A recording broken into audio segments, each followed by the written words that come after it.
Hola, buenas tardes, bienvenidos, como siempre. Bueno, hoy estamos entrevistando a Graciela Maglie. Graciela es guionista de cine, de televisión, socióloga por la Universidad de Buenos Aires. Inició su carrera autoral en 1983, escribió largometrajes, series televisivas, especiales y documentales. Por la serie 9 Lunas ganó el Premio Nacional de Literatura en el rubro guión de TV y el Martín Fierro. Recibió el Cóndor de Plata y el Premio Argentores en 3 oportunidades.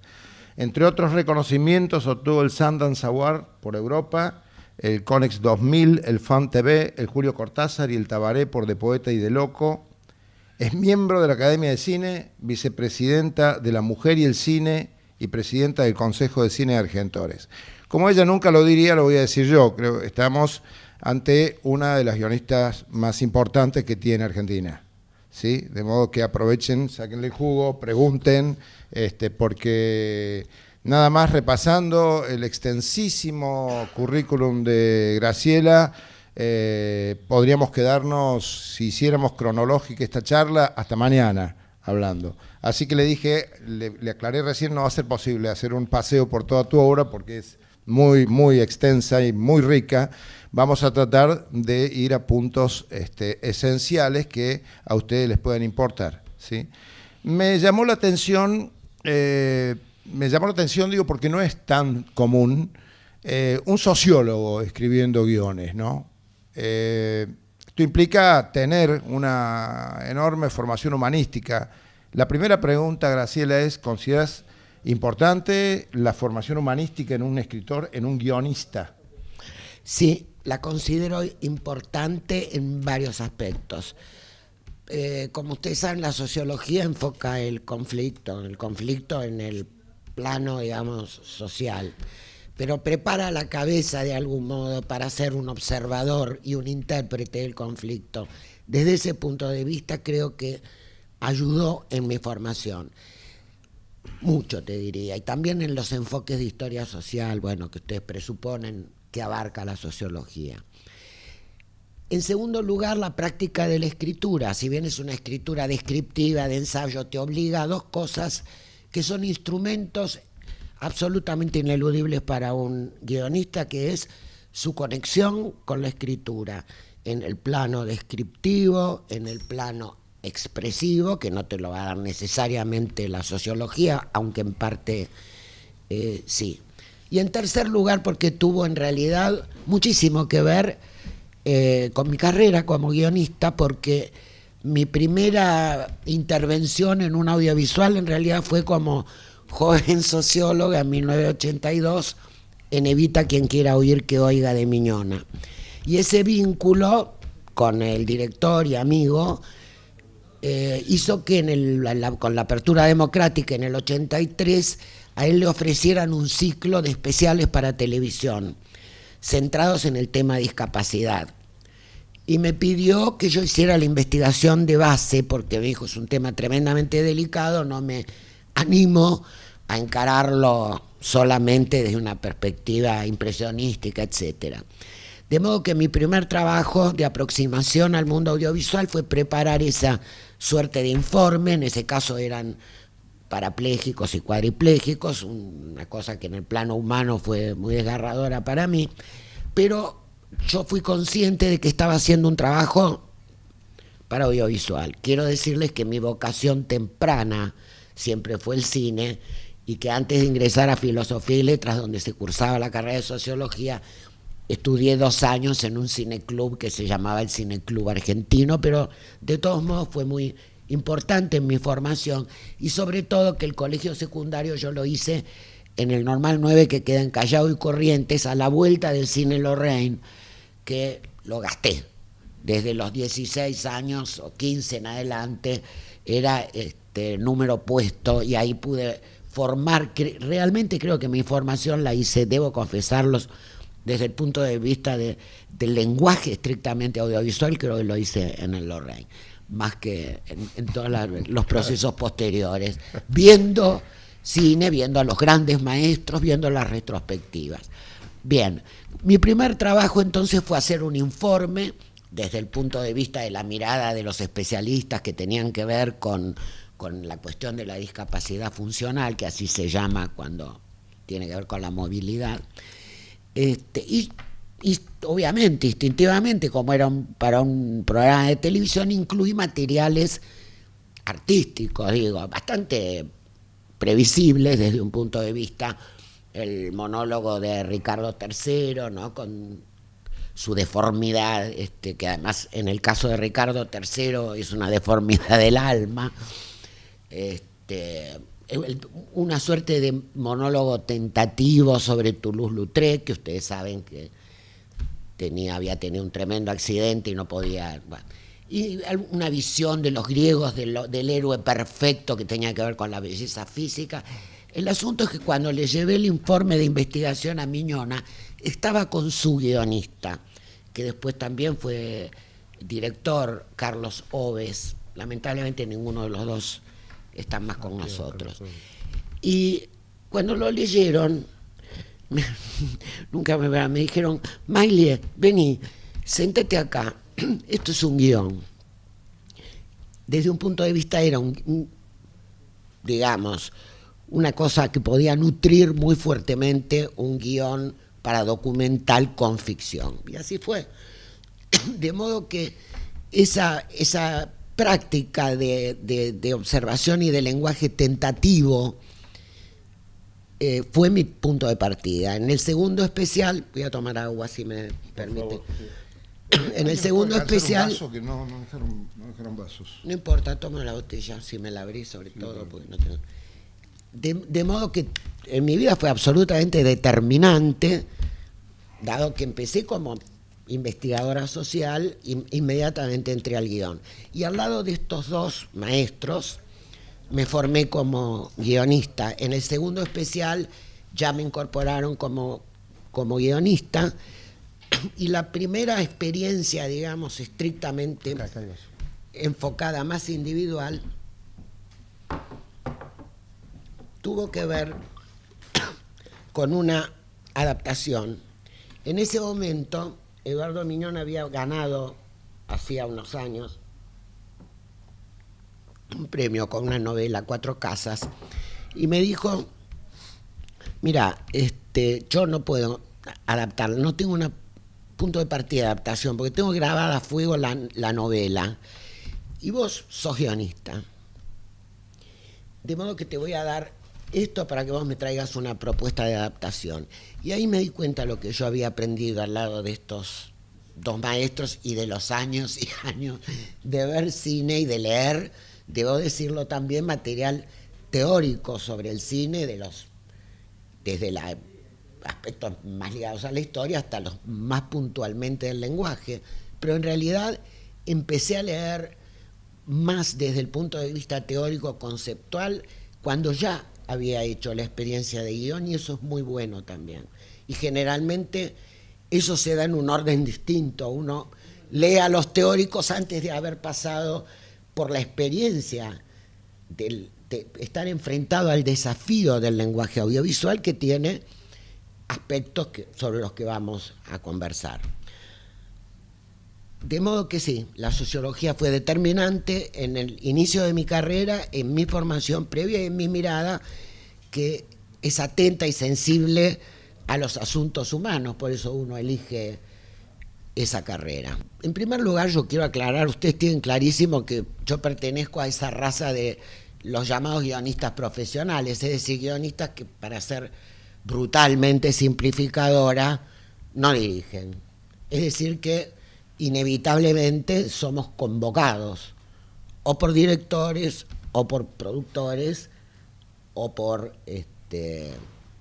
no sé, algún concurso, digamos, alguna cosa así milagrosa de esas que se producen.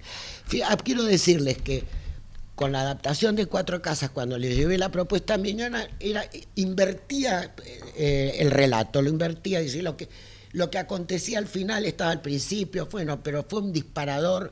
Escribimos juntos, creo que una cosa milagrosa, en 20 días, porque era un material riquísimo, con textos y ya diálogos muy interesantes para pasar al cine, y ganamos el primer premio en el Festival de La Habana. De modo que fue una especie de acción de riesgo, pero tuve, y esto es un agradecimiento eterno, intelectual, a una persona que me dio este espacio. Eso es muy importante.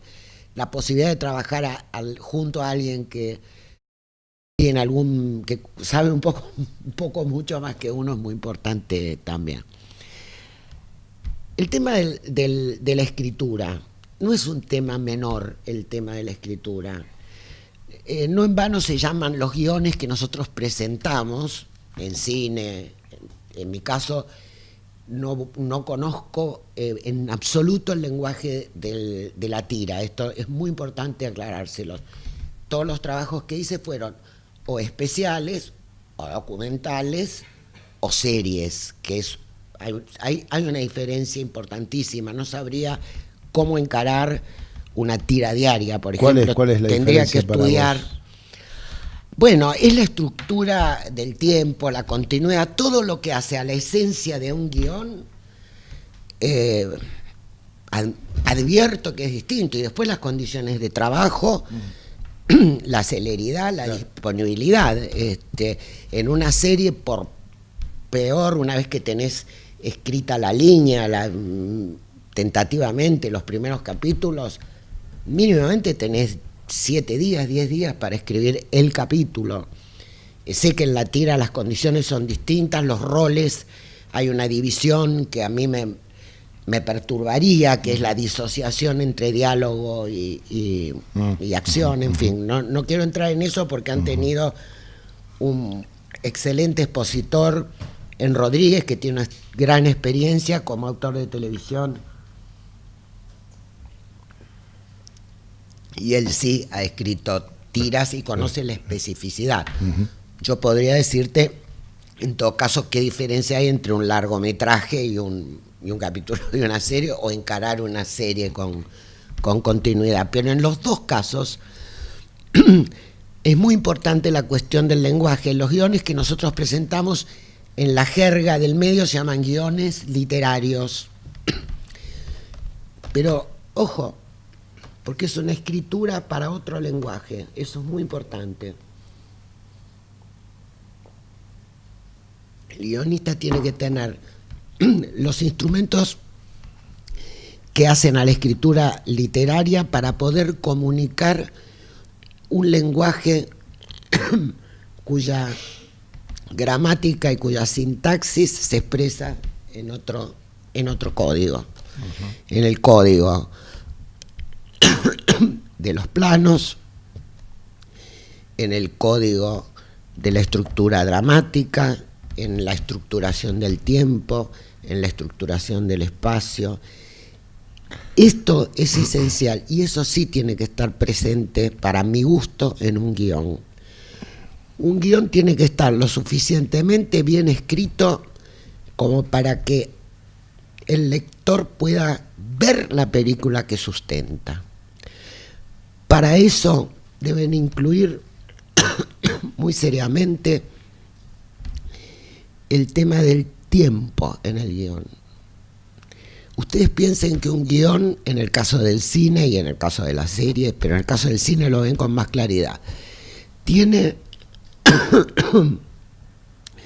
lectores privilegiados, vamos a llamarlos así. Es un instrumento, una partitura, es una película escrita que pasa por la lectura del productor, del director, de los actores,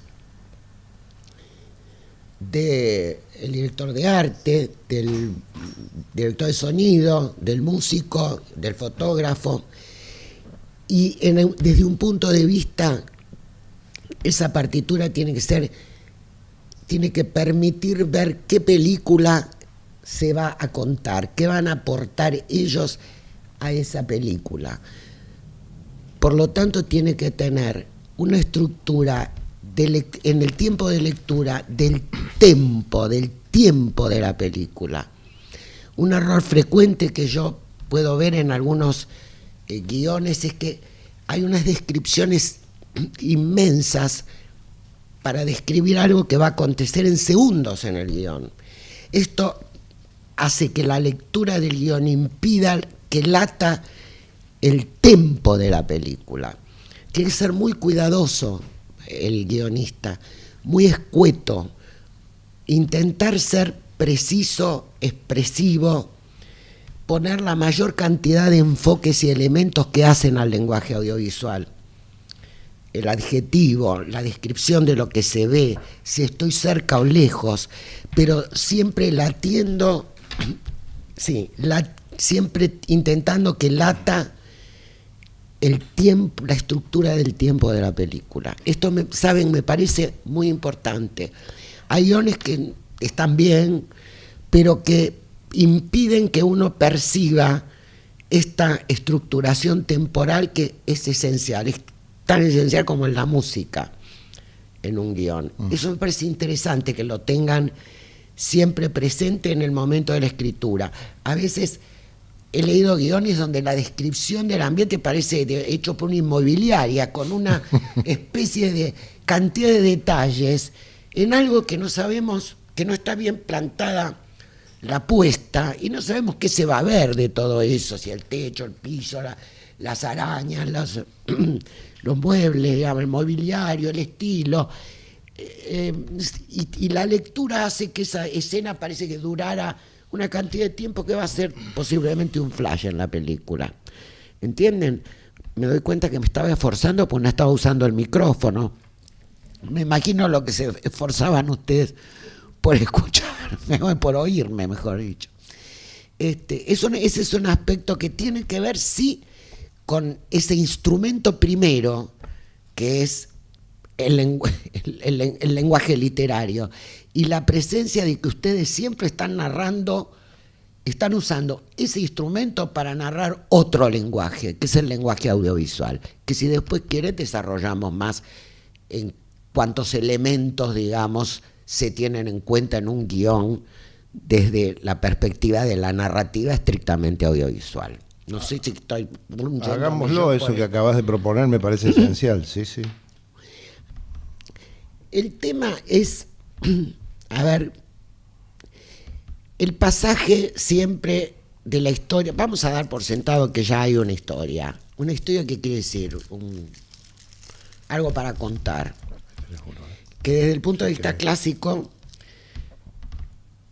vamos a tratar de mantenernos dentro de un lenguaje relativamente clásico en términos de, tal vez de la convención, pero de la convención cinematográfica y televisiva. Digamos que ustedes tienen una historia para desarrollar, una historia que se presume que tiene un comienzo, que tiene algún tipo de desarrollo, que tiene un final imaginado. Un tema que define la personalidad de un guionista, de un escritor, es que yo no cuento todo, obviamente, excepto, no sé, una propuesta experimental en tiempo real. Pero eso no existe prácticamente. Hay una película de Hitchcock y después algún experimento que se hizo en televisión, pero digamos que no es. Entonces, la cuestión es qué escenas elijo contar para dar cuenta de esa historia. Y eso es muy interesante cuando uno trabaja con otro guionista, idealmente con otro par. Yo, para dar cuenta de una situación, de un arco dramático, me voy a meter en esta escena, en esta y en esta. Y no me metería nunca en aquella que de repente se le puede ocurrir meterse al otro. No es arbitraria esa elección, porque hay a veces que son escenas ineludibles, si no, no habría narración. Pero sí es una elección que hace al estilo, a la personalidad del guionista, y después eso imprime la película. Entonces, quiere decir que yo voy a contar algunas cosas. Entonces, la primera característica del lenguaje audiovisual es que es un arte de sustracción. Es importantísimo saber qué no voy a contar. Es muy importante elegir lo que voy a contar, y es muy importante elegir lo que no voy a contar, porque lo que tensa en realidad la película es aquello que yo voy sustrayendo. fíjense qué pasa cuando uno dice, ay, la película me tuvo... Estuve así toda la película, pero no estoy hablando de películas de suspenso, estoy hablando de cualquier narración, de cualquier género, me tuvo así. Me tuvo así quiere decir que no hubo señales, anticipaciones en las escenas de lo que va a ocurrir. Es simplemente eso. Y este es un instrumento para todos los géneros, no solamente para el género de suspenso, es para todo tipo de narración. Y es un error frecuente, digo, entiendan que yo no estoy hablando desde lo magistral, estoy hablando desde los errores que uno comete y los advierte después. Es generar señales de lo que va a acontecer. Eso es lo que pincha cualquier relato, o es lo que no lo hace interesante y con esa tensión interna necesaria que requiere un film para que tenga mi atención así. De modo que la elección estrictamente qué pedacito, que se llaman escenas, voy a elegir para dar cuenta de esta historia, es para mí lo esencial. Yo, digamos, todas las películas son diferentes, todas las experiencias son diferentes, todos los directores que te convocan son diferentes. Algunos saben lo que quieren, otros no tienen, otros tienen una idea, otros tienen ganas de dirigir una película, otros lo que son genios y ya tienen un guión semi preparado. En fin, las experiencias son todas diversas. Pero, digamos, lo que tienen de común todas las películas es que esa selección que vos vas a hacer, que yo la llamo guión de secuencia, porque no sé cómo llamarla, de otro modo se me ocurrió llamarla así, es como el primer paso que vos tenés que dar. Bueno, yo tengo esta historia. Escena 1 pasa esto, ¿no? El espacio. Escena 2 pasa esto, obviamente la articulación del tiempo. Una película puede ser toda lineal, una película puede empezar en la mitad y ir para atrás. En una película yo puedo incluir flashback para iluminar aspectos del pasado. Digo, estos son instrumentos obvios con los que se trabaja el tiempo. Pero yo estoy hablando de otra, digo, que pueden estar incluidos y son elecciones narrativas, obviamente. Cómo voy a estructurar el tiempo de la película. Pero lo que yo estoy diciendo es como un instrumento de trabajo, ya que tal vez la experiencia se pueda transferir, que para mí es imprescindible en la narración. Y lo mismo en el capítulo de la serie. Primero tener el armado, voy a elegir contar estas escenas. Es un a priori en el proceso de desarrollo, en la dramaturgia, en el desarrollo de algún personaje, tal vez eso lo tenga que cambiar. Pero es una primera definición para encarar la narración audiovisual. ¿Qué elijo contar y qué elijo no contar? Siempre manteniendo algo así que yo llamaría una ética de la narración. Hay información que no puedo escamotear a lo largo de toda la película traicionando al espectador. Puedo demorarla, puedo especular con eso. Pero lo que seguro no tengo que hacer es dar elementos de anticipación de la escena siguiente. Miren, muchas veces me ha pasado, en cine de televisión, veo una serie que no estoy siguiendo, pero bueno, no sé, con el uniforme de la escuela, chao, mamá, me voy a la escuela. Si forma parte de la rutina del personaje y estás con el uniforme puesto y te vas, si decís, chao, mamá, me voy a la escuela, es porque en la escena siguiente te estás haciendo la rata. Si no, no tiene ningún sentido. Mamá, chao, me voy a la escuela, corte, escuela. Esto suele pasar permanentemente en la narración. ¿Saben por qué? Porque yo ya estoy imaginando el frente de la escuela, el aula, los compañeros. En cuanto escucho, entonces como espectador se produce un achanchamiento de la atención. Chao, me voy al trabajo, abogado, con traje, corbata, el portafolio, le dice a la mujer. Chao, me voy al estudio. Chao, me voy al estudio, estudio. No, chao, me voy al estudio, estoy con una mina en una confitería, digo, ¿no? ¿Entienden lo que le estoy dando? Esto es el UPA, el ejemplo UPA de la anticipación que pincha cualquier relato. Este es el super UPA. Bueno, trasladen esto a todos los artificios de narración que tiene y las posibilidades que tiene el guionista, que la verdad en el momento de escribir es Dios, construye un universo único que depende solo de él y de su capacidad para jugar con el lenguaje audiovisual, con las posibilidades. Ese es un punto que me gusta remarcar porque no siempre se insiste en esta arte de sustracción. La elipsis, que es la esencia misma del lenguaje audiovisual, es el instrumento más poderoso narrativamente desde el punto de vista de la estructura que tiene un guionista. Por supuesto, después le faltan un montón de otras cosas, como por ejemplo los dramatúrgicos, la construcción del personaje y todo eso, ¿no? Pero me gusta señalarles esto, que sean conscientes de que ustedes como narradores tienen ese poder. Y otra cosa de la que se habla poco, y después me escucho una pregunta.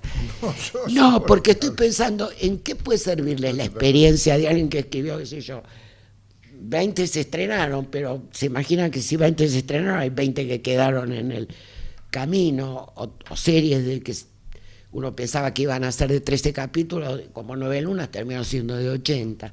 ¿De qué le sirve la experiencia de esta persona? De los instrumentos que uno fue descubriendo en el proceso de trabajo, ¿no? Otra cosa de la que se habla poco, que es uno de los instrumentos poderosos de un guionista, y insisto, esto para el lenguaje audiovisual en general, que es el tema del punto de vista. Hay películas que están contadas con una especie de tercera persona, omnisciencia, omnipresente. Y hay películas en las que y esto uno lo percibe, hay como una suerte de necesidad para aportar a la narración de que en el relato domine el punto de vista de algún personaje. Esto en las adaptaciones, desde ya les digo que es un instrumento, siempre recuérdenlo. Es muy importante. Y hay un desentendimiento en cierto cine, no quiero decir de los últimos años, pero casi estoy tentada de decir de los últimos años, donde hay un desentendimiento del punto de vista. A veces es muy funcional dramáticamente, por supuesto que no estoy hablando del punto de vista de un transeúnte, podría ser, pero de un transeúnte, estoy hablando de alguien que tenga peso en la trama argumental y dramática de la película. Es un instrumento que a veces no se recuerda, no se tiene en cuenta, que es de inmensa, potencia inmensamente la narración. Y un gran recurso, siempre recuerdo el Gran Gatsby como novela, que como ustedes saben es un clásico de la narrativa norteamericana de Scott Fitzgerald, ¿no? Si alguna vez quieren hacer una experiencia, sí, está planteado obviamente en una novela, en el campo literario, pero si quieren hacer un ejercicio como guionistas, vean cómo está narrada la película, desde qué punto de vista, la novela, y después vean la transposición de la versión clásica, que la pueden encontrar en cualquier sitio, digamos, porque vean cómo soporta el relato el hecho de que esté narrado por esa tercera persona que no son ni Gatsby ni ella, ¿no? ¿Cuál versión? La de Mia Farrow, la que trabaja Mia Farrow, Jack no Clayton. Recuerdo quién la Jack Clayton. Sí.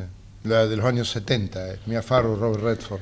Exactamente, sí, es una versión muy...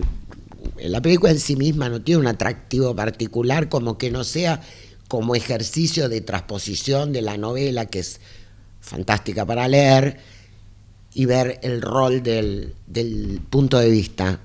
Es un ejemplo, pero es un ejemplo muy claro. Y es un gran instrumento, no necesariamente que toda la narración esté contada desde el punto de vista de un personaje, puede ser un instrumento más aleatorio, pero es un recurso importante, ¿sí? Es un recurso importante. ¿Quién mira de qué modo y cómo ve? Y ayuda muchas veces a definir a los personajes, cómo son mirados, no solamente cómo yo los describo en el papel y cómo el director le pone la cámara, sino si son esa articulación entre la mirada del otro y el que define, ayuda mucho a definir los personajes. Son no son tips, digo, son algunas reflexiones que me gustaría que sean útiles como instrumentos de trabajo. Porque tiene mucho de artificio también la estructura la escritura de guiones, ¿no? Es un oficio que tiene mucho de artificio, y hay muchísimos instrumentos que no siempre somos todo el tiempo conscientes de que los tenemos. No quito de ningún modo el lugar de la inspiración, ni de la capacidad artística, ni de todo esto, ¿no? Por supuesto, digamos que lo doy por sentado, que es otra cosa. Todo esto que estás contando lo aplicamos al cine y a las series. Sí, absolutamente. O sea, sí, que obviamente el cine obliga a tener una estructuración, el famoso guión de secuencia. Si no podría empezar a escribir una película. Si primero no tengo eso. Ajá, esa es una pregunta que la lanzada escena 1 exterior, sin saber hacia dónde voy, yo no. A mí me abisma, nunca pude trabajar así. Primero es un trabajo esforzado, arduo, más ingrato. Primero tengo que tener desde la escena 1 a la 120 para... Después esa hoja de ruta sufre transformaciones, porque es lo que les decía antes, el desarrollo dramatúrgico. De repente un personaje se te hace mucho más interesante y te come y te obliga a cambiar la ruta, el camino. Pero si no, yo me siento abismada. Yo sé que hay escritores que dicen, no, yo pongo la hoja, pongo escena 1 y arranco, y después veo a dónde me llega, a dónde me lleva. No, a mí me lleva a una angustia existencial. Prefiero pasar eso de trabajo arduo, antipático, que no sé para dónde va, no, este desarrollo no, me estoy yendo, eso previo, para después entonces puedo con más libertad estar más en los aspectos del tiempo, en ciertos perfiles de los personajes que no se me aplanen, que no sean tan obvios o que no sean previsibles, o caer en chau mamá, voy a la escuela, ir a la escuela, digo, que esos patines. Y después entonces tengo más tiempo para la elaboración, que siempre tiene la parte, digamos, emocional involucrada, la corazonada, y el recule más racional de ir evaluando, ¿no?, lo que uno haciendo. Es el destino del guionista, ¿no? Va del corazón a la cabeza todo el tiempo, eso. Pero a mí me pone como en una mejor situación de trabajo creer que tengo ya un camino trazado y sabiendo que lo voy a pulverizar en cualquier momento, pero no importa. ¿Crees que es generacional eso? Pues yo tengo la sensación, te interrumpo 2 minutos, tengo la sensación de que el cine argentino actual, o de los últimos años, no sé qué le llamo actual, de los últimos años, está más basado en la impronta de pongo la hoja en blanco y largo y no sé dónde me lleva, que a esta estructura previa de la que vos estás hablando. ¿Opinás lo mismo? A ver, no en todas las no en las películas que me gustan a mí. No, digo en general, no estoy haciendo una crítica, estoy observando un fenómeno. Hay un cruce de factores que han hecho alguna cosa en la narrativa que no termina de coagular.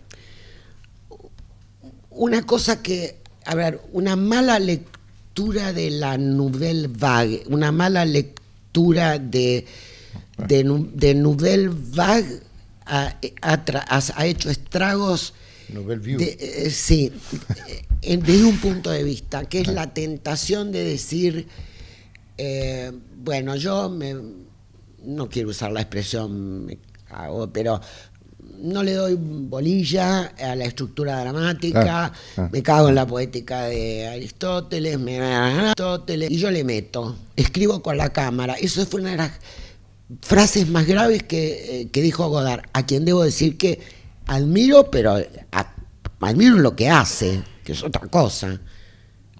Pero lo que hace no son películas para disfrutar y reflexionar. Después hace otra cosa él últimamente, sobre todo. En Sin Aliento salió a desafiar cierta lógica del policial que él dominaba. Sí. Él dominaba el género y salió conscientemente a transgredirlo. A ver, yo no sé si ustedes la vieron, Sin Aliento de Godard, la nombro porque es la película que fue a nivel planetario la ruptura planteada por Godard y casi como una especie de nacimiento de la Nouvelle Vague con público. Es decir, una película muy vista fue. Él domina el policial y sale a transgredir la necesariedad de las acciones, la relación en que tal acción trae una consecuencia necesaria, que en el policial, como ustedes saben, que es inmensamente, el policial inglés sobre todo, es inmensamente racional, eso es como una ley fija. Entonces, bueno, es un muchacho que corre por el delincuente, qué sé yo, y el desenlace de la película es Godard, el mismo director que hace de transeúnte que pasa, lo señala y la policía, es decir, irrumpe el azar para cortar esa lógica de la necesariedad de los actos y la acción-consecuencia. Bueno, fue una película muy adorada por su ruptura, porque por primera vez el cine francés salía a la calle, está filmada, que eso fue maravilloso para todo el cine, no solo para la Nouvelle Vague, sale de los estudios y sale a mostrar la calle, ¿no? La roña, tuvo muchos méritos, pero después Godard tenía el vicio de, como ellos tenían la famosa Cahiers de Cinema con mucha irradiación, esa revista, y tiraba algunas frases que leídas por algunos jóvenes ahora, sin ver que son peligrosas. Yo escribo con la cámara. Bueno, yo escribo con la cámara hasta por ahí nomás, porque lo que escribís con la cámara puede ser, a ver, ¿qué escribís con la cámara? Puesta en escena, movimiento, pero contenido difícil. Situaciones, pero articular una narración, salvo escribir. Entonces hubo unas corrientes impugnadoras de ciertas convenciones de la narración, planteo, desarrollo, clímax, desenlace. Una vez le preguntaban a Godard, ¿usted está de acuerdo con que la narración audiovisual debe tener un planteo, un desarrollo y un desenlace? Dijo, sí, pero no necesariamente en ese orden.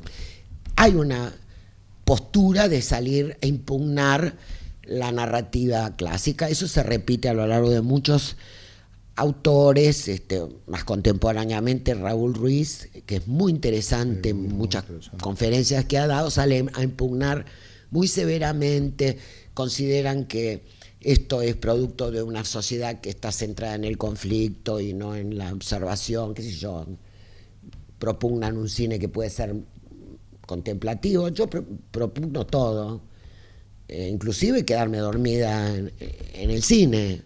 Eso, por ejemplo, Ruiz dice, y bueno, sí puede haber un cine contemplativo que no esté basado en el conflicto, donde hay una suerte de hipnosis adormecedora que también puede ser placentera. Bueno, sí, pero no es lo que nosotros podemos aportar al cine. Hay cine experimental que yo respeto inmensamente, pero no es lo que yo puedo aportar.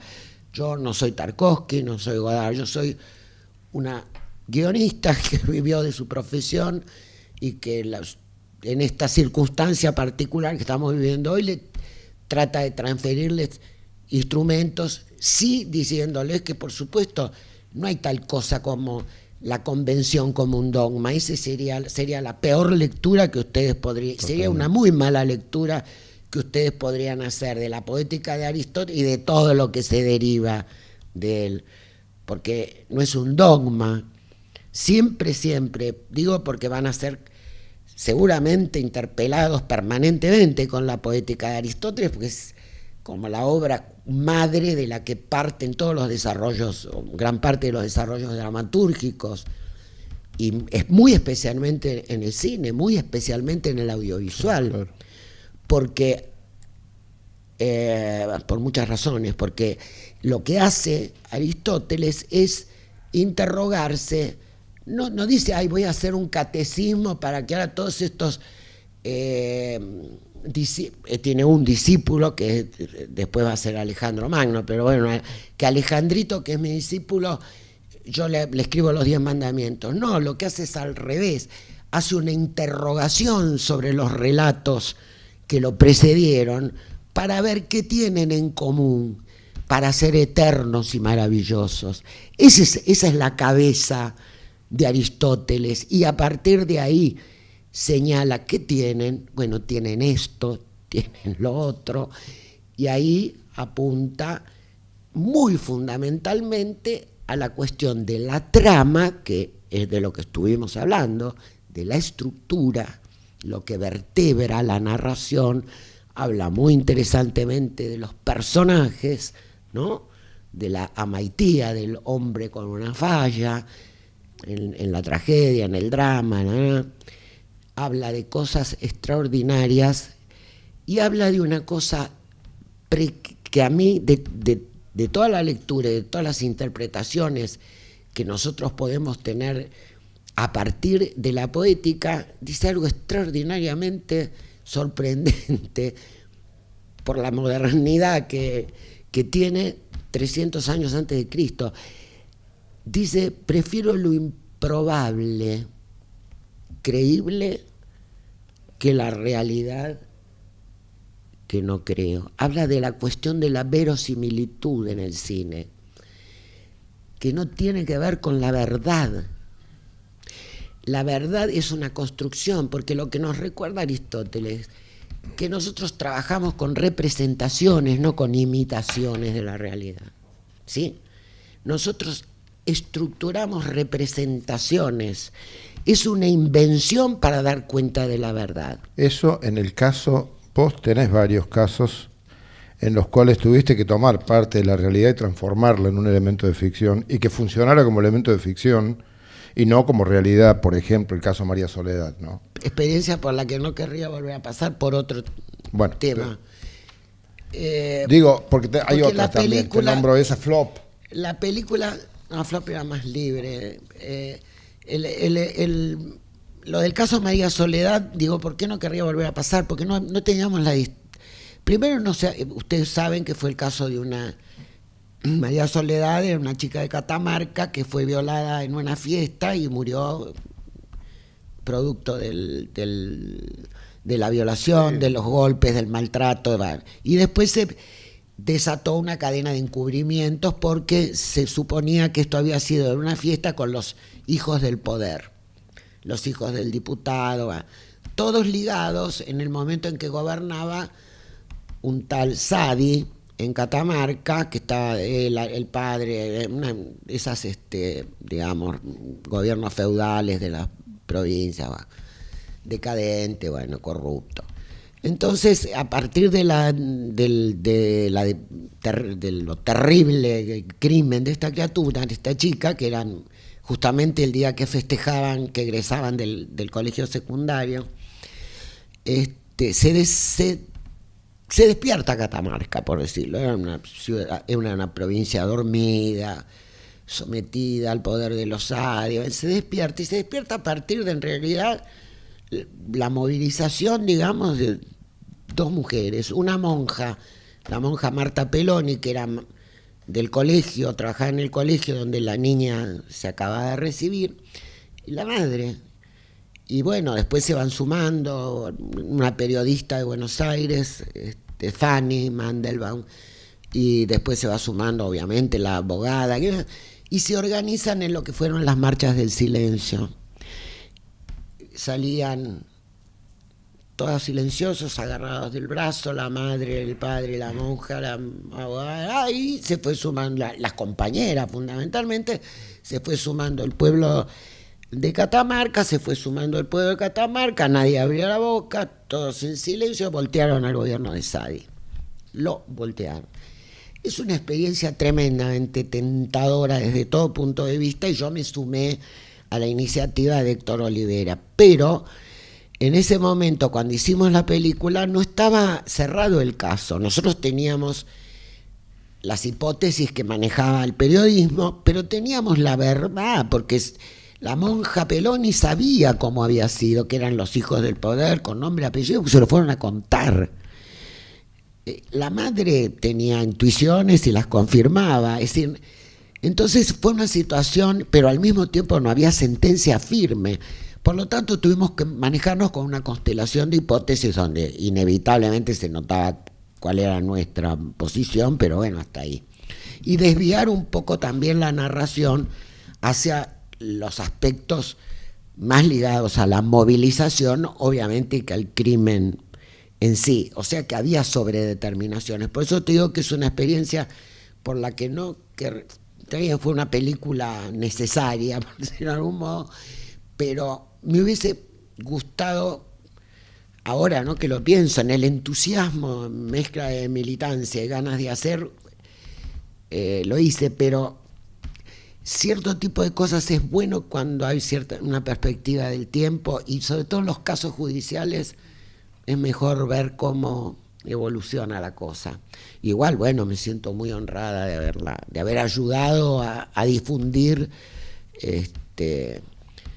esa cuestión, porque tenía una dimensión muy importante de denuncia sobre la cuestión de la violación del poder, de la asimetría del poder sobre esta niña, que era una hija de trabajadores, y bueno, y un personaje heroico que sin duda son 4 mujeres, digamos, muy, muy heroicas, ¿no? La monja, la madre, la abogada y la periodista, ¿no? Bueno, fue toda una experiencia, y ahí la parte de investigación, la verdad que excedía la sociología, porque yo tuve que ir a Catamarca a hablar con ellos, ¿no? Con la madre, a la monja ya la habían fletado de Catamarca, la habían mandado a Goya Corrientes, pero bueno, allá fui yo, y bueno, finalmente fue muy interesante como experiencia además personal, ¿no?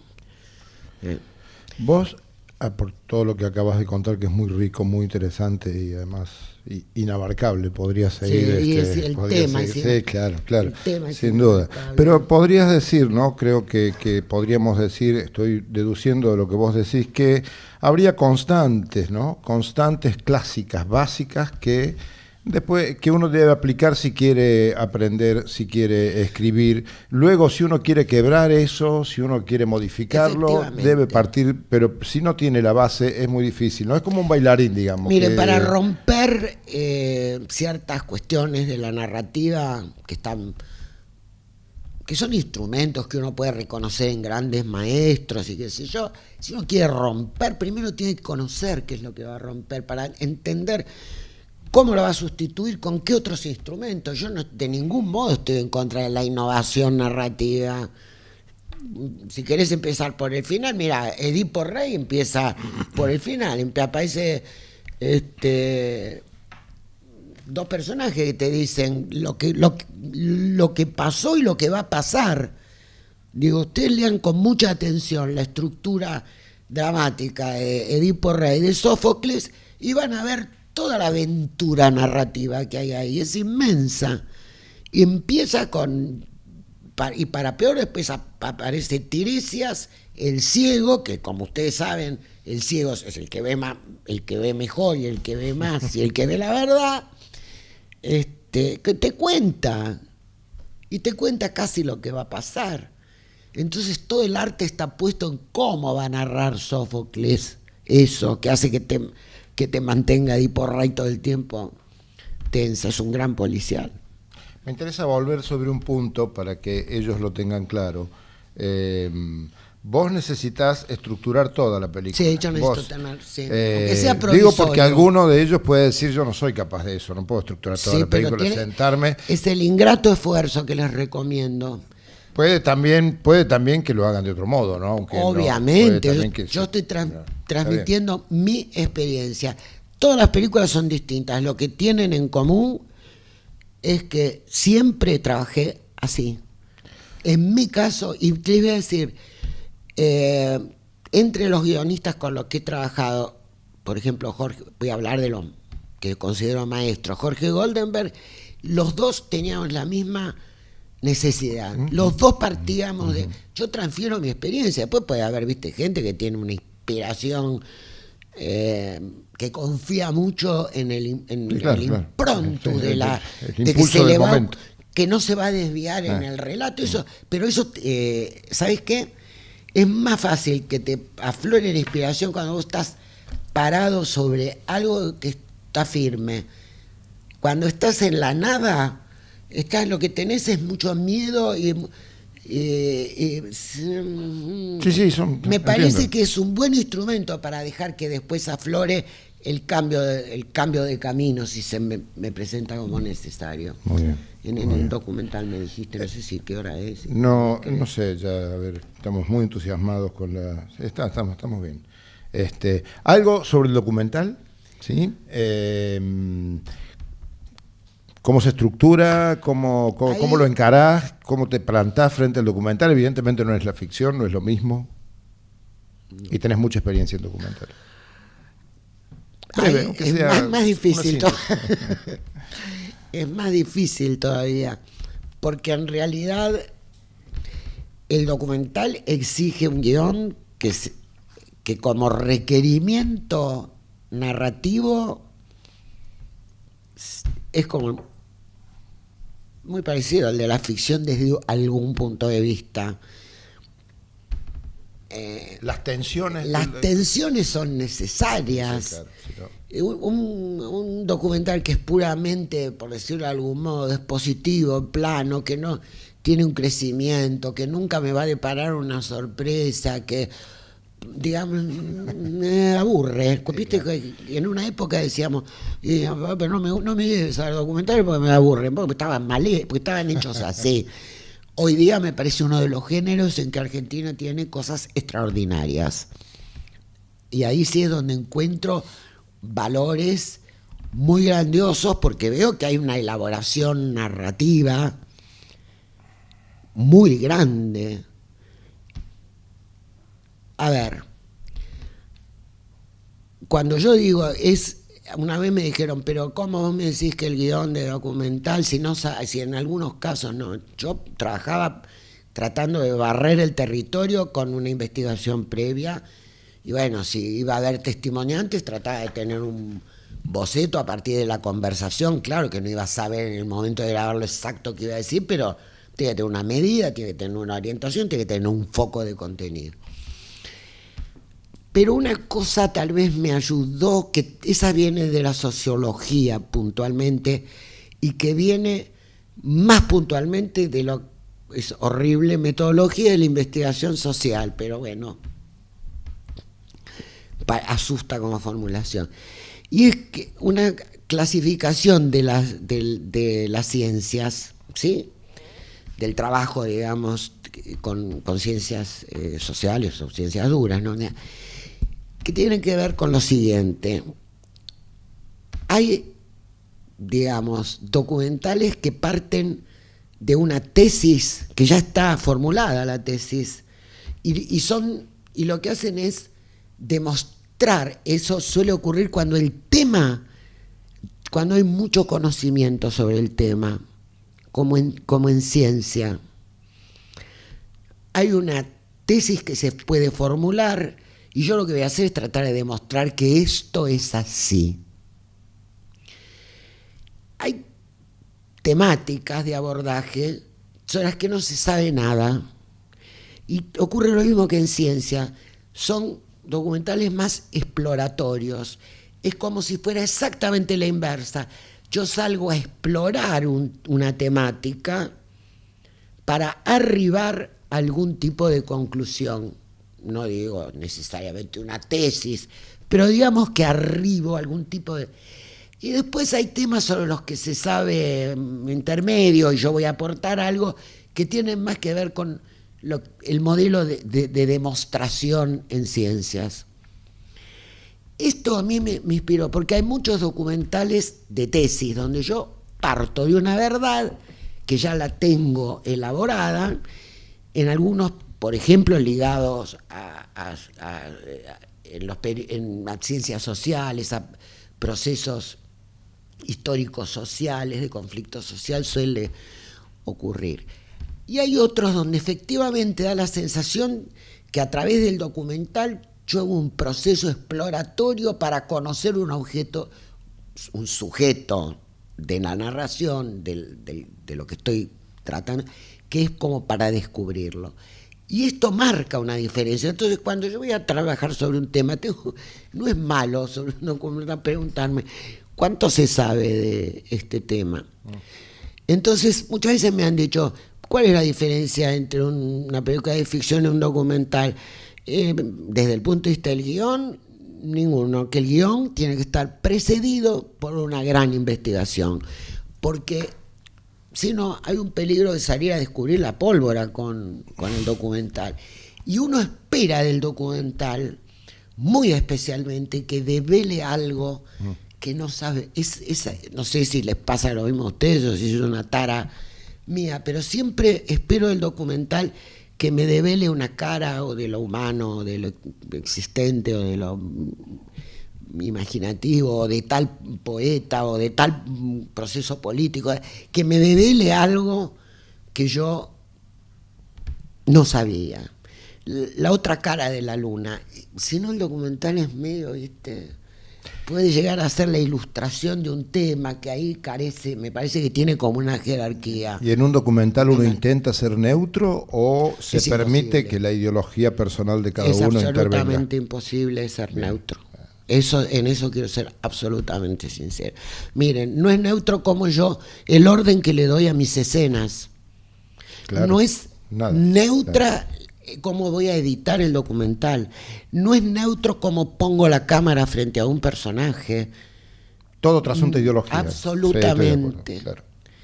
Absolutamente es una mirada que está predeterminada. Siempre es como como en la fotografía. La fotografía habla de lo fotografiado y habla del que mira, del fotógrafo. Y en el abordaje nuestro yo sería muy poco.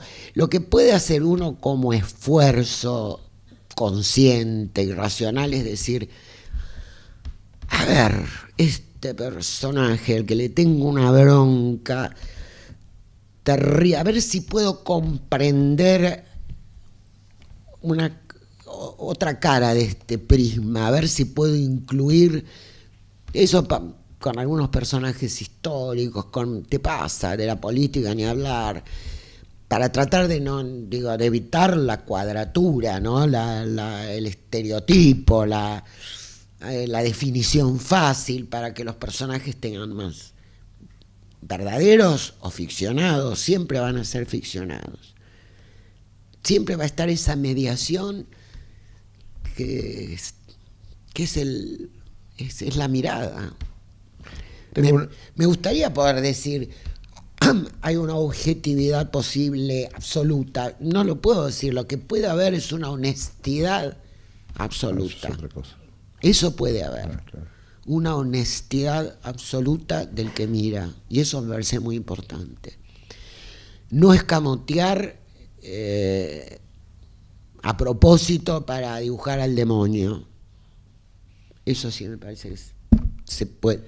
Uno debe intentar hacerlo. Hay una ética de la narración. Tengo una última pregunta y después le pasamos el micrófono a ellos.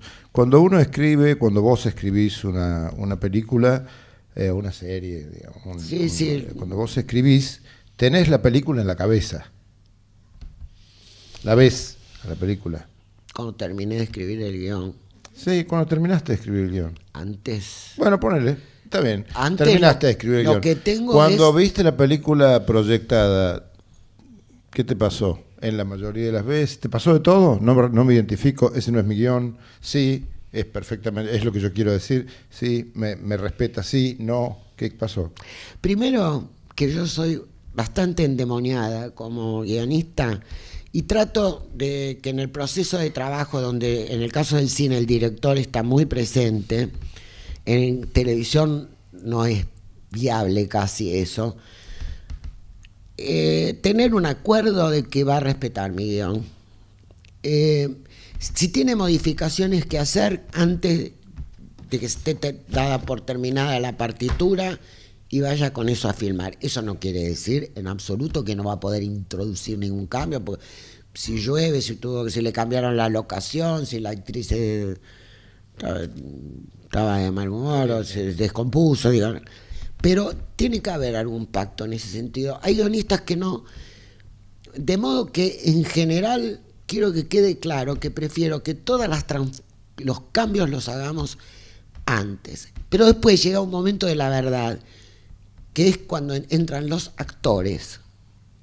Y ahí también yo quiero tener un pacto con los guionistas. Porque también ha habido un momento en que había una exaltación de la improvisación y la frescura que generalmente destruían los guiones, no porque los actores no sean inteligentes. Yo trabajé con los mejores actores de la Argentina, algunos de ellos excelentes, algunos de ellos han escrito guiones muy buenos, porque el actor tiende a leer desde su personaje. Y el guionista tiene la totalidad en la cabeza de la narración y la tiene grabada a fuego.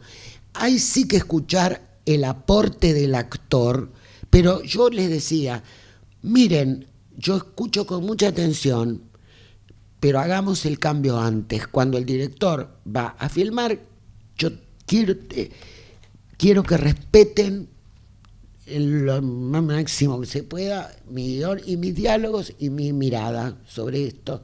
Si no, me dedico a otra cosa. Y bueno, no me llevé muchos desencantos, algún disgustillo, pero también muchos agradecimientos a grandes directores que, digamos, tal vez mejoraron lo que con su arte mejoraron o le dieron jerarquía o captaron con mucha sutileza cosas y las reforzaron o las, digamos, las acentuaron y me di cuenta que estaban bien. También algún disgustillo siempre te ocurre porque uno es muy celoso y yo pertenezco a una... Miren, hay una especie de clasificación de Alan Pauls que dice que hay un modelo respecto a esto, ¿no? De cómo estás aferrado al guión y cómo el director se aferra al guión, que es el modelo Hitchcock, que a Hitchcock le decían, ¿cómo estás con tu próxima película? Ya la terminé, me falta filmarla, sí, decía. Claro. ¿Se acuerdan de eso? Que sí, es una anécdota que se escucha mucho. Sí. Es decir, para él la película estaba terminada cuando tenía el guión. Y cuando tenía el guión la filmaba tal cual la vi y no se equivocó nunca. De eso, si son admiradores de Hitchcock van a... Después estaba la teoría Wim Wenders, que era como una especie de hoja de ruta, donde ya había algunos elementos muy plantados, pero bueno, como en la mitad. Y después lo que él llamaba la posición Godard, que es esta que les digo, donde... Bueno, yo escribo con la cámara. Bueno, yo pertenezco a la raza de los Hitchcock. Prefiero que el guión esté... Porque le tengo, sobre todo a la cuestión de la improvisación, le tengo mucho miedo. Sí, antes. A mí me parece muy importante que uno tenga la oportunidad de hacer una lectura con el director y los actores. Eso es ideal. No siempre en las series te da el tiempo, pero ya en las series... En general tenés mucho trabajo con los actores protagonistas que están muy ya identificados, conocen el lenguaje, conocen a la escritora, conocen al director. En las películas es una oportunidad que cuando la he tenido es muy buena, porque el actor también tiene un entrenamiento que yo no tengo, por ejemplo, y siente que yo me acuerdo mucho una vez, Oscar Martínez me dijo, ¿sabes qué? Mi personaje, que ya en el capítulo 42 lo conocía mejor que yo, me dijo, mi personaje no contestaría esto. Sí, por supuesto, Fíjate, claro. y efectivamente yo me di cuenta que había sido producto del apuro y de una necesidad en función de la estructura, que claro. ese es un peligro. Sí. A los personajes hay que tenerles respeto. Sí. Y yo respeto la visión, pero el cambio antes, si es posible. Es muy mal lugar, ¿saben? La filmación. Ustedes han estado en filmaciones. Hay filmaciones donde hay 100 personas, el director está demandado por los actores, por el director de fotografía que no termina de poner nunca la luz, que es tremendamente fatigoso, el director de sonido que se empieza a poner nervioso y va y le dice al director, decirle a que la termine, y una vez que tengo que poner los micrófonos, y el director de arte que le dice no conseguí el jarrón de la... Es así un set de filmación. Sí, sí. Es muy duro, es un muy mal lugar para que el director tome decisiones sobre el pucho. Eso no quiere decir que el director no va a tener su legítimo derecho a la inspiración inmediata que le produce algo que ve, pero torcer los diálogos, torcer la narrativa, me parece que mejor no arriesgarse mucho. Bueno, muchas gracias, Graciela. No nos vamos, ¿eh? Les estoy pasando ahora el micrófono a ustedes. Si tienen alguna pregunta, anímense a hacerla. ¿Sí? Ya ven que Graciela tiene respuestas contundentes, profundas. Yo también tengo interesantes. preguntas. Sí, bueno, ¿Qué hago acá tratando de enseñar como si supiera? Esa es una pregunta que me hago, pero bueno, es transmitir una experiencia de trabajo, tómenlo así. Gracias. Tiendo a creer que uno siempre quiere mostrar la realidad, que no existe tampoco. Porque no, es una construcción. Es siempre. la construcción permanente. Más aún, no hay otro modo de mostrar la realidad que no sea a partir de una construcción. Es una fabricación para dar cuenta de la verdad que uno quiere transmitir, que está convencido que es lo que quiero transmitir. Siempre hay una elaboración. En la poética, que se los van a castigar a lo largo de sus vidas, y me parece muy bien, con una buena lectura no dogmática, eso defiéndanlo siempre. Recuerden que no es un catecismo, no son las reglas que me van a convertir en el mejor guionista de Hollywood. Si bien en Hollywood, como ustedes saben, todos los manuales que ustedes lean sobre guión van a estar sobredeterminados por el neoaristotelismo, como lo llaman ellos. Pero la famosa imitación de la vida es una representación de la vida, y para dar cuenta de eso lo que hay es una invención, es una construcción. Es un arte. Es un arte, finalmente el arte. De contar historias. El arte es eso, ¿no? Así es, no hay modo. Hubo un movimiento de Sigaberto, pero esto, digamos, es para cinéfilos, no sé si tiene sentido que se los cuente, que se llamó Cine Verdad, y del cual Godard formó parte en un momento de su larga vida que no termina de estar vivo, es grandísimo. No termina de terminar. No termina de terminar, y cambia. Una de las posiciones en su vida tuvo que ver con el cine verdad. Sí, claro. Ellos creían que poniendo la cámara, ahí entonces yo no intervengo. Entonces pongo en la guerra de, no sé, la que te guste, la más horrible, pongo y lo que pasa ahí es la verdad. Pero ya ese lugar en que pusiste la cámara está determinando Pero por supuesto, un foco. el mismo porque Sigaberto, si la pongo acá, el mismo Sigaberto. Su famoso El hombre con la cámara, en realidad es un documental, pero con un punto de vista muy fuerte. Muy fuerte. No es nada neutro. No hay neutralidad. Quería hacerte una segunda pregunta y terminar con esto, por lo menos de mi parte. Escribiste una película con Miñona que es la de Vita, ¿no? La de los 80, y la mirada de uno, la mirada política, la mirada cuando está por momentos tan desprestigiada, si se me permite el término, No, pero Miñona hizo Evita quien quiera oír que oiga. Claro, Es un documental con ficción. Ahí lo que hizo fue contar la Evita que sale de Junín en el viaje en el tren hasta que llega a Constitución.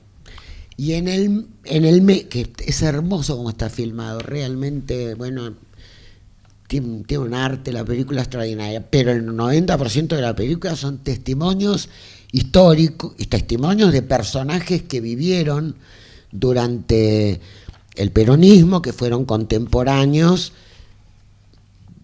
personajes de la política, historiadores, defensores y detractores, muy variopinto, y los únicos jóvenes de la película éramos José Pablo Feynman, que era el muchacho de Jean de la película, y la socióloga jovencita que era yo, que hablaba de Evita, por supuesto, que la tenía devorada porque, entre otras cosas, mi trabajo de tesis, que después mi tesis fue trabajar desde el 83 en audiovisual, en todo lo que empecé a hacer,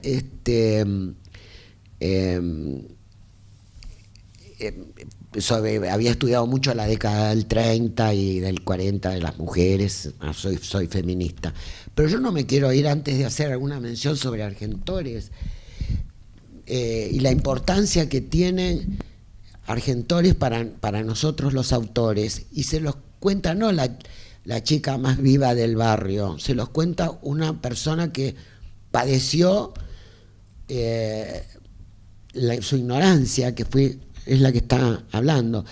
Toda la primera obra que yo tengo hecha con Eduardo Miñona, que hicimos un documental sobre la murga divino, Mocosos y Chiflados, 4 documentales en Misiones interesantísimos, Maestro Rural, Aborígenes, Misiones Jesuíticas, inmigrantes, colonos, perdón.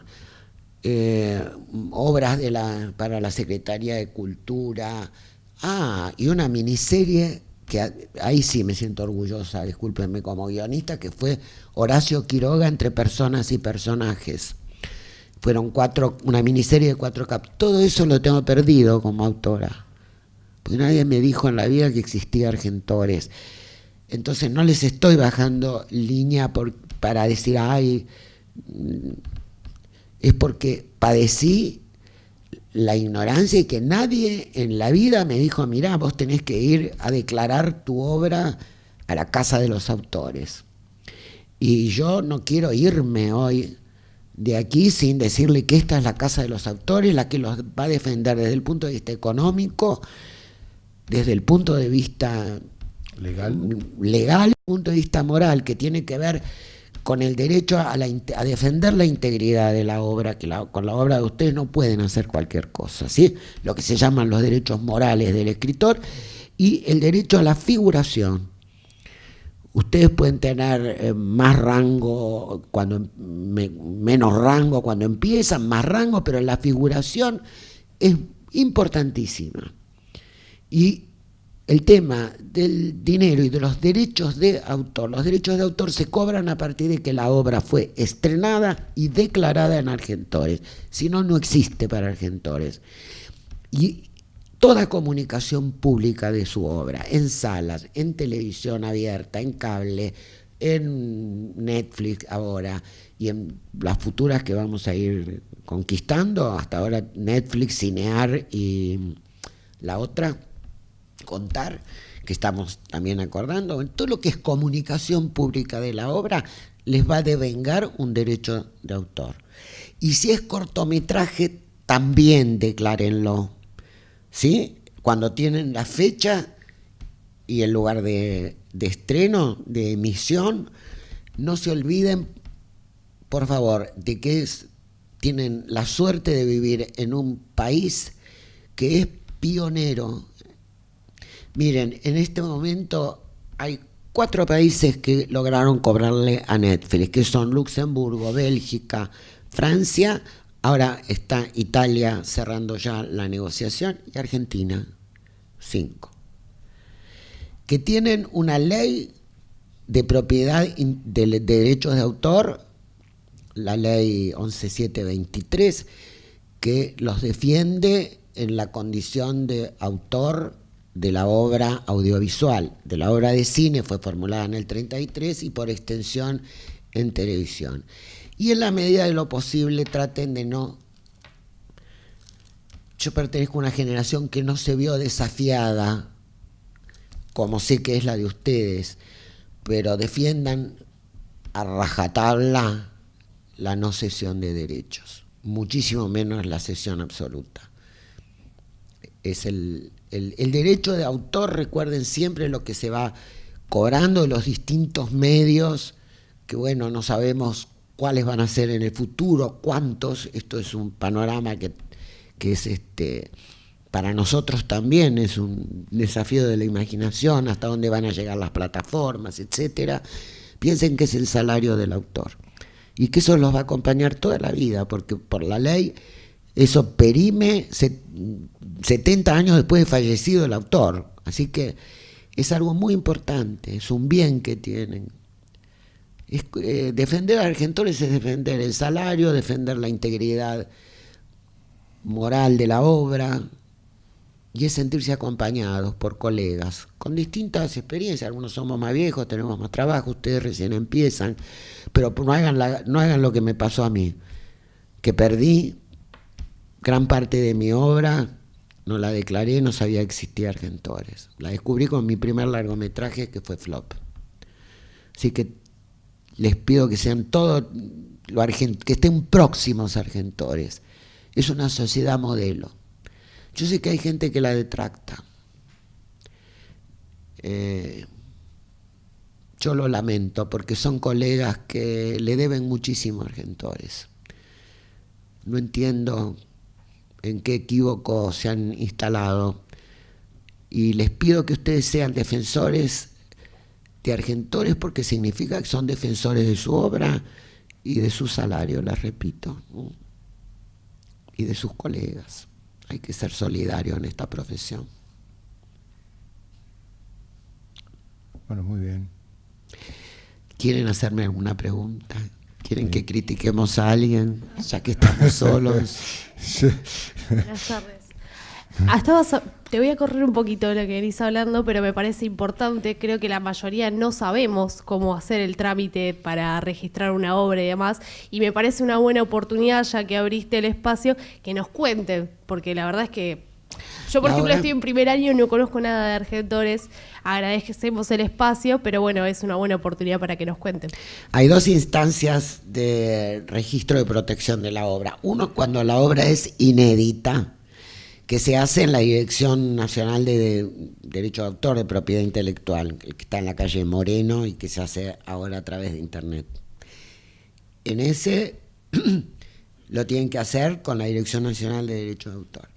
Cuando la obra va a ser edita, Argentores es una sociedad de gestión, ¿sí? De gestión colectiva. Eso significa que su primerísima obligación es recaudar los derechos de autor en todos los medios que estén a su alcance para que devenga la obra de autor. Entonces, cuando vos sabés que se va a estrenar tu película, que se va a emitir la telenovela, la serie, el cortometraje, porque el cortometraje tiene una difusión, a veces los cortometrajistas no registran, pero tenés que saber la fecha y el lugar de estreno o de emisión de la obra. Ahora hay obras que se estrenan directamente en Netflix. Bueno, cuando vos tenés esa información, venís con una copia del guión,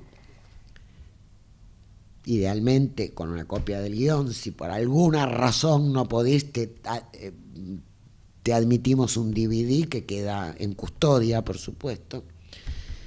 Tu DNI, tu número de quit, el trámite es gratuito, obligatorio y necesario para que esa obra esté registrada, incorporada al conjunto de la obra que representa Argentores, e inmediatamente se sube esa información a una base de datos internacional que se llama IDA, que es una base virtual, pero con una sede real en Suiza. Entonces, esa obra queda identificada. El Corsé de Margarita, de Josefina Bná, queda que esa obra es, que ese guión es tuyo. ¿Sí? Importantísimo. Entonces, si se da en una televisión de un país extranjero, acá nos ha pasado que nos han mandado de Polonia, de gauchos, porque en realidad si no estaba declarada todavía en IDA, cuando todavía IDA no funcionaba del todo bien, preguntando por si sabíamos que eran cortometrajistas argentinos, que inmediatamente los contactamos porque había, qué sé yo, dinero de la televisión polaca. Por supuesto el tipo no sabía, no tenía la menor idea de que su corto había ido a parar ahí, porque a veces se producen distribuciones que no son totalmente controladas por el autor. Entonces, Sociedad de Gestión administra obras éditas, no inéditas. El inédito es muy importante porque te preserva por ejemplo, de un plagio. Entonces, es muy importante el registro del inédito, eso ténganlo en cuenta. Miren que acá vemos muchos casos jorobados, con el tema del plagio, la copia. Entonces, esa protección es mientras la obra no está realizada, pero una vez que está realizada, entra Argentores con todo. Y la segunda pregunta que te quería hacer era, hablaste de la importancia del guión, pero dejando un poquito el guión del lado, ¿qué tips, si tuvieras que hacer un buen documental, me recomendarías que no me pueden faltar?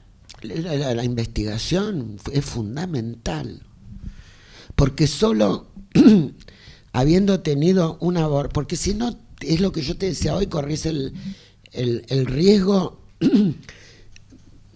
El documental tiene que tener alguna instancia de descubrimiento para el espectador, por lo menos genera eso el documental como expectativa.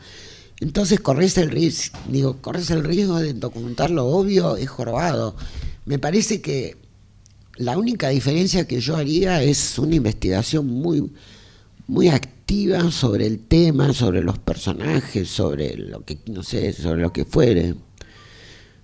Sí, si es de investigación del contexto histórico, del contexto social, si tiene que ver con lenguajes.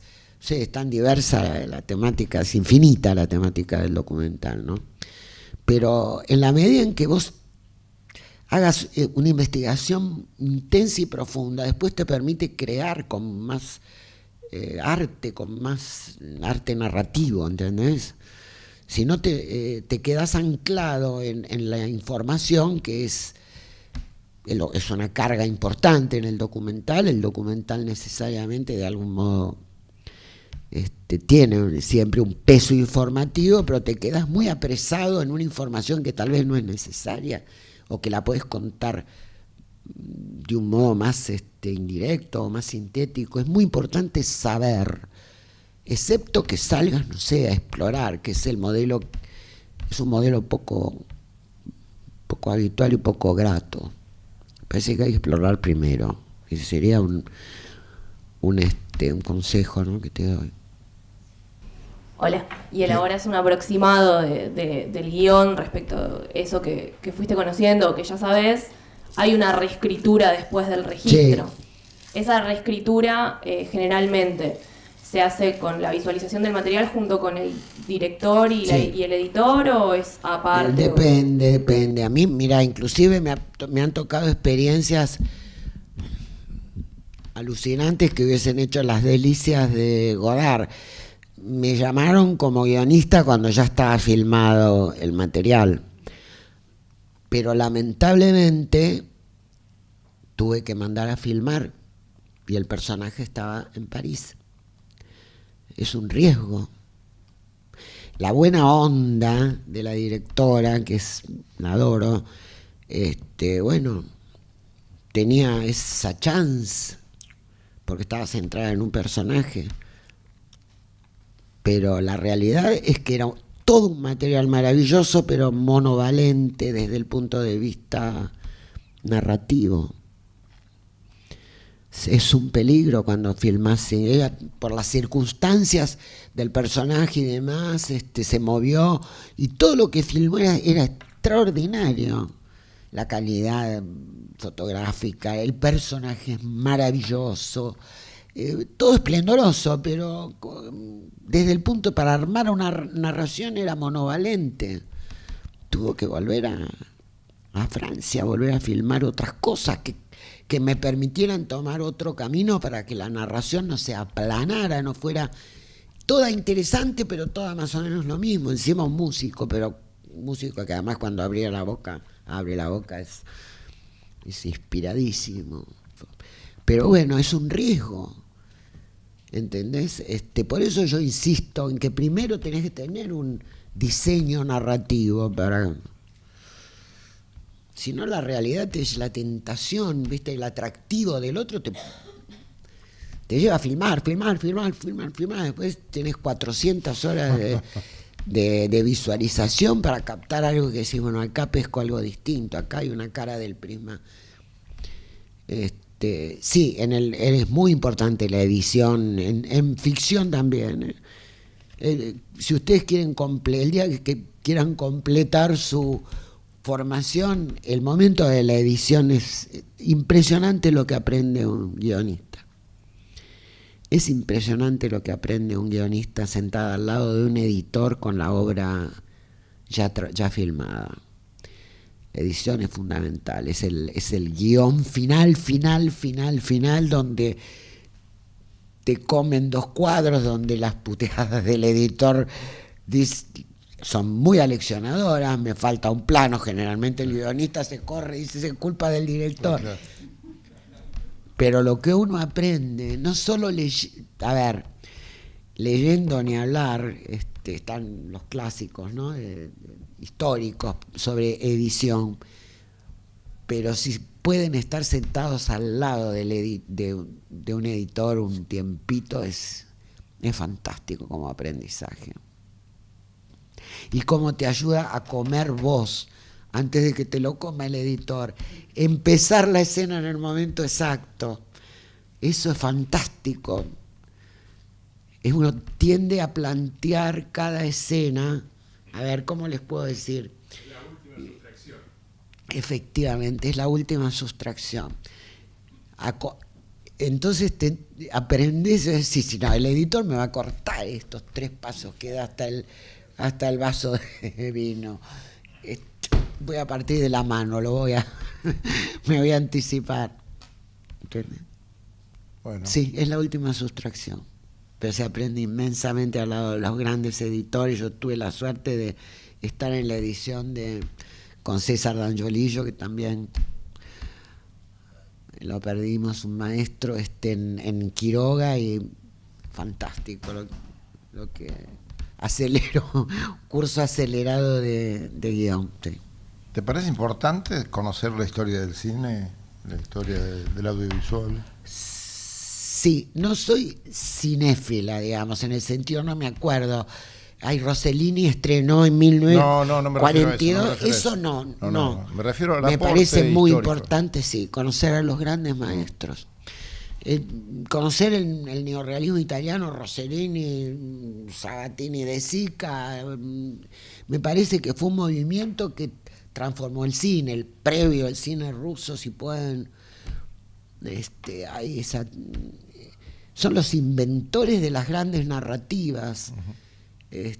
Me parece importante, sí, qué sé yo, el cine italiano, por ejemplo, las puestas de Visconti. Digo, me imagino que todos ustedes deben haber visto, a pesar de que ya empieza a ser histórico, la saga del Padrino de Francis Ford Coppola.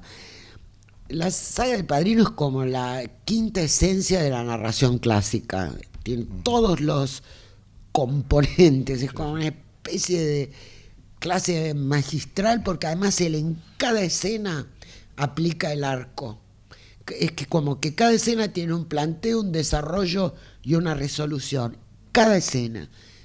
Ni me meto con el tema de los planos en cada escena, cómo lo trabaja, pero lo trabaja siempre bien, por lo tanto es una clase magistral desde el punto de vista de la narración, de aplicación, digamos, ¿no? De esto que estamos hablando. No digo que todas las películas tengan que ser así de ningún modo, Difícil. para nada, no, digo, es un clásico, él además se propuso eso, ¿no? Filmar como un clásico. Pero digo, me parece importante, el cine italiano dio grandes movimientos. El cine francés, bueno, sí, la Nouvelle Vague también la tienen que conocer, porque fue una de las revoluciones contemporáneas. A mí me gusta muchísimo el cine polaco. Yo era una adoradora de Kieślowski, que pueden ver el Decálogo, que lo van o sea, ahora tienen acceso a todas las películas. Yo soy capaz todavía de decirles que van a conseguir los videos. Ustedes acceden a todo. Me parece un maestro, el guionista extraordinario, me acabo de olvidar el apellido, pues se llama Christoph también de nombre. El Decálogo de Krzysztof Kieślowski es un seminario aplicado de todo lo que estuvimos hablando hoy. Del manejo del tiempo, la construcción del personaje, la ética que expira desde la primera imagen hasta la última, y las ideas, las historias, que son francamente maravillosas. Sergio. Y creo que también deberíamos pensar en Mario Soffici, en Hugo del Carril, sí, por en Lucas de supuesto. Mare, en Carlos Schlieper, en Manuel Romero. Digo, porque es muy importante todo lo que acaba de decir Graciela, pero estos directores argentinos que han contado la historia, nuestra historia, digamos, a lo largo de... ¿No? ¿Te parece, Graciela? ¿No te parece? Sí, ¿dónde estás? Acá. Allá, ahí. Acá. Totalmente. Bueno, yo no sé por qué doy por sentado que ustedes conocen el cine argentino. Me doy cuenta que, claro, en la época nuestra daban muchos ciclos por televisión de cine nacional. No sé si ustedes bueno, sí, hubo grandiosos, Zaslavsky, un maestro de la narración. Tiner filmaba extraordinariamente bien. Soffici, no dejen de ver Los prisioneros de la tierra, que también es como una especie de cambio de paradigma dentro del cine social. Es muy interesante, basada en los cuentos de Horacio Quiroga. Tenemos muy buenos, hemos tenido grandes directores. Schlieper es de una modernidad, aparte tiene un enfoque casi feminista todas sus películas. Tengo que investigar más. Sé que hay una colega que está trabajando el tema, que sorprenden, y algunos guionistas extraordinarios. Hay comedias de Carlos Olivari y ¿cómo se llama? Sixto Pondal Ríos. Sixto Pondal Ríos, que son de una modernidad absoluta. Son muy, muy buenos. Se vendían, de hecho, ustedes saben que Los martes Orquídeas se vendió a Hollywood en 42, 43. Y se hizo la película musical, ¿no? Sí, hay escuela. Argentina tiene escuela de cine. Tiene algunos momentos más caiduchos, posiblemente en torno a los 80, pero después, bueno, tiene excelentes directores contemporáneos, eso desde ya. Y tiene a Lucrecia Martel, por ejemplo, que está considerada realmente una maestra, ¿no?, a nivel mundial. Digo, para nombrar una mujer también, porque en aquella época no filmaban las mujeres. La primera, como ustedes saben, fue María Luisa Bember. No, la primera fue de las contemporáneas nuestras. Bueno, hubo dos mujeres que filmaron. La primera, Clara Zapetini, en documental, con Buenos Aires segunda o tercera fundación, y después María Luisa. Cuando yo empecé, les voy a ser sincera, tampoco había muchas guionistas. Estaba Aida Bornik, Irene Skowich, yo, y éramos muy pocas. A mí me emociona ver que ahora, cuando leo los estrenos para recordarle a los autores que declaren la obra y todo, la cantidad de gente, mujeres y varones, la gente nueva. Todos los años, la mitad de los estrenos es de ópera primistas. Y bueno, veo cosas muy, muy buenas. Este año me gustó muchísimo El moto arrebatador, una película tucumana que les recomiendo enfáticamente que vean. Me pareció muy, muy original, muy interesante, un abordaje. Vean cine, eso sí. Una cosa que pasa a veces con el tiempo que absorbe la escritura es el peligro de ver poco cine. Pero ustedes ahora tienen acceso, no sé, me parece muy fácil. Traten de ver cine, y cine nacional, coincido con... Hay grandes obras, no todas las que uno querría, pero hay muchas obras muy buenas que tienen un sello. Uno las ve una imagen en silencio, pasó a Argentina. Digo, es muy, muy difícil entender por qué ocurre eso con diferentes cinematografías, pero tiene un sello.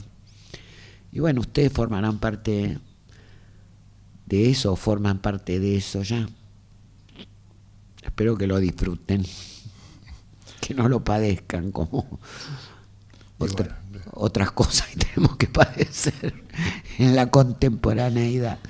Por lo menos que disfruten del momento de la escritura. Después de la realización veremos. Ahí está. Y hay que pelear también por las fuentes de financiamiento. Ustedes saben que Argentores, a través del Consejo de Televisión, está peleando por la ley para la creación del Instituto de Televisión. Sin fomento es muy difícil el futuro de la televisión. Así como hay un instituto de cine, tiene que haber un instituto de televisión para fomentar las obras. Si no, si está solo en manos del mercado, nos quedamos con una cosa muy chiquita, muy poca cosa. Para un país que tiene una cinematografía y un desarrollo audiovisual muy temprano y muy notorio. Así que ojalá involúcrense ustedes también por la lucha por el Instituto de Fomento de Televisión y nuevas tecnologías, nuevos lenguajes. Y bueno, les auspicio un futuro seguro de trabajo, de esfuerzo, eso seguro. Y seguramente de logros. Depende de... No todo, pero en parte depende de uno también. Meterle todas las ganas que puedan. Bien.